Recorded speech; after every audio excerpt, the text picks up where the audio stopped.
best path probably is determined by how much money you have, how much time you have, how much experience you have, how willing you are to do the work, to follow the trail of traditional publishing, or do you want to get your book out now, and are you setting goals in a different vein than I want to be on the national bestseller list.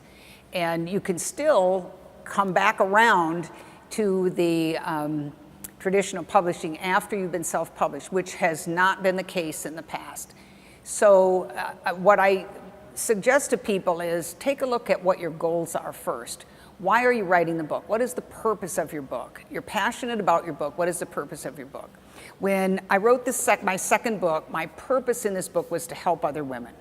So the purpose of the book was that, and also to tell my stories. I have sent this book with query letters to several traditional publishers through pitching agents at conferences. No one has picked it up yet, so I went ahead and I self-published it.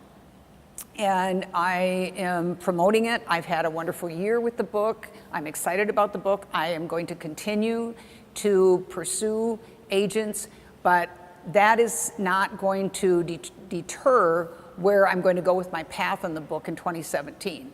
And I tell people that because independent publishing can take you to a lot of avenues, and there's so many opportunities if you're willing to do the work with social media, to do the work with marketing, to do the legwork, but you also have to have the funds to do the editing, the book layout, the cover, and the setup and the distribution. So if you have the funds to do that and you want to get your book out in less than 2 years, then you should do that.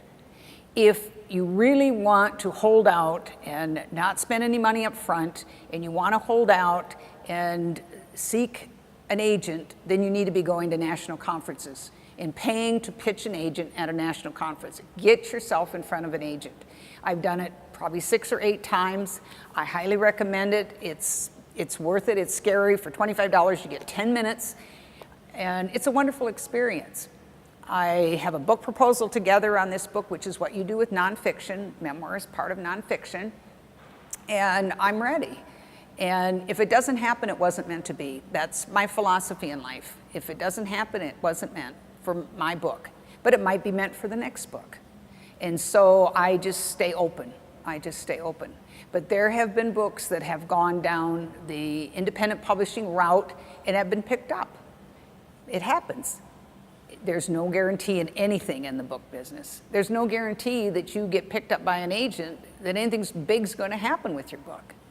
The nice thing is that now in this day and age, people don't say, well, how do I get Oprah's phone number? You know, we're past that stage of being so idealistic about what's going to happen to our book.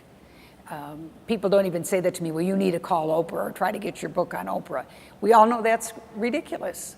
That isn't even on my radar. My radar is to help other women with my book.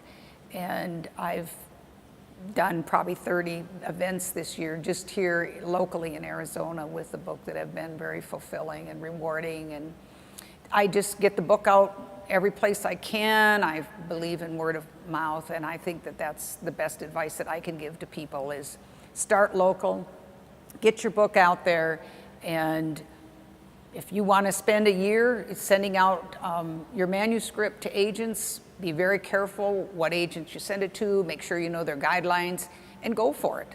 If that's the road you want to take, you know in your own heart what the goal is for your book.